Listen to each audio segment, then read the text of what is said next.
नमस्कार दोस्तों, स्वागत है आपका हमारे YouTube चैनल पर।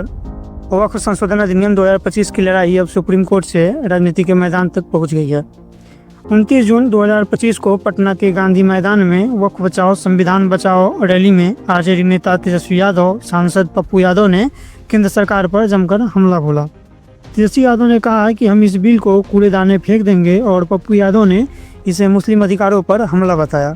लेकिन कुछ लोग कह रहे हैं कि इस मंच से हिंदू धर्म पर निशाना साधा गया और मुस्लिम समुदाय को भड़काने की कोशिश हुई।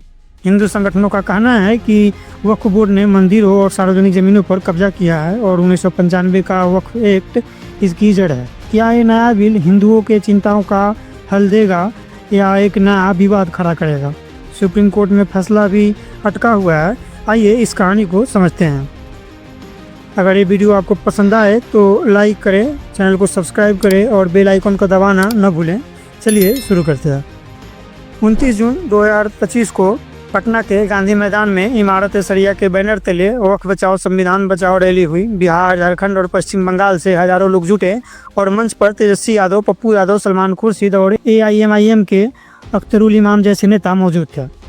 सभी ने काले बैंड पहनकर वक्फ संशोधन बिल का विरोध किया। तेजस्वी यादव, जो बिहार विधानसभा में विपक्ष के नेता हैं, उन्होंने कहा कि हमारे राष्ट्रीय अध्यक्ष लालू प्रसाद यादव ने साफ कह दिया है कि आरजेडी इस कानून का डटकर विरोध करेगी। हमारे सांसदों ने संसद के दोनों सदनों में इसका विरोध किया।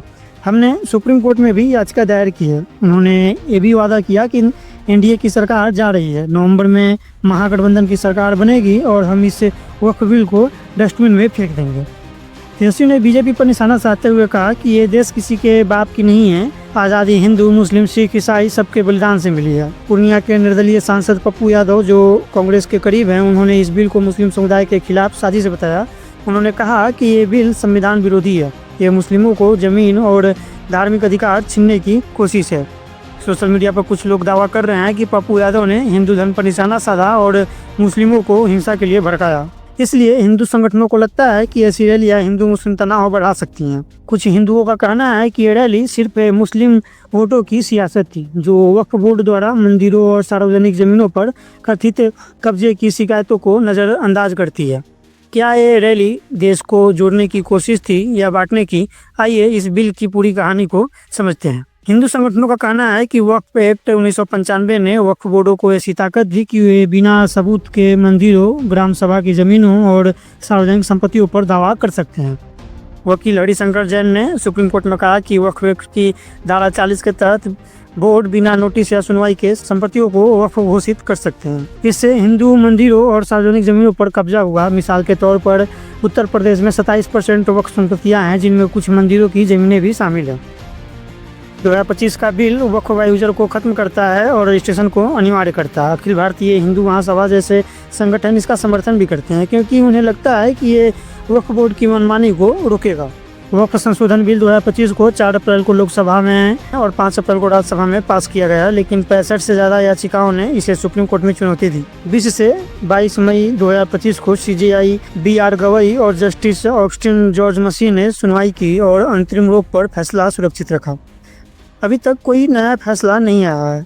कोर्ट ने कहा कि वक्फ वायुजर खत्म करना समस्या खड़ी कर सकती है, क्योंकि जामा मस्जिद जैसे स्थानों की डीड मांगना असंभव है। लेकिन हिंदू याचिकाकर्ता कहते हैं कि बिना डीड के वे दावे हिंदू संपत्तियों को नुकसान पहुंचाते हैं। कुछ अंतरिम आदेश भी हैं, जैसे कोई वक्फ संपत्ति चाहे वक्फ वायुजर हो डिनोटिफाई नहीं होगी।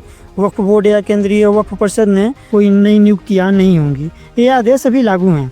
मुस्लिम याचिकाकर्ता जैसे असदुद्दीन ओवैसी कहते हैं कि ये बिल असंवैधानिक है। वक्फ बोर्ड में गैर मुस्लिम शामिल करना अनुच्छेद 26 के खिलाफ है। संपत्ति का वक्फ या सरकारी होना कलेक्टर तय करेगा। जो संपत्ति के अधिकार को तोड़ता है वक्फ इस्लाम का हिस्सा है और सरकारी हस्तक्षेप अनुच्छेद 25 को तोड़ता है। हिंदू याचिकाकर्ता कहते हैं कि ये तर्क एक तरफा है और वक्फ बोर्ड की मनमानी को नज़रअंदाज करता है।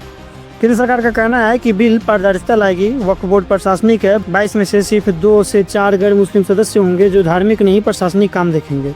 रजिस्ट्रेशन जरूरी है। 1923 से वक्फ संपत्तियों का रजिस्ट्रेशन अनिवार्य है, जो हिंदू याचिकाकर्ताओं की मांग को पूरा करता है। अतिक्रमण पर रोक लगेगी। 2013 से 2024 में वक्फ जमीन 18,29,000 से 39,21,000 एकड़ की हो गई। बिल इसे भी रोकेगा। हिंदू संगठनों को लगता है कि ये कदम उनकी चिंताओं को हल कर सकते हैं, लेकिन वो चाहते हैं कि 1995 की एक्ट की भी जांच हो। ये विवाद सिर्फ कानूनी नहीं, सामाजिक और सियासी तूफान भी है।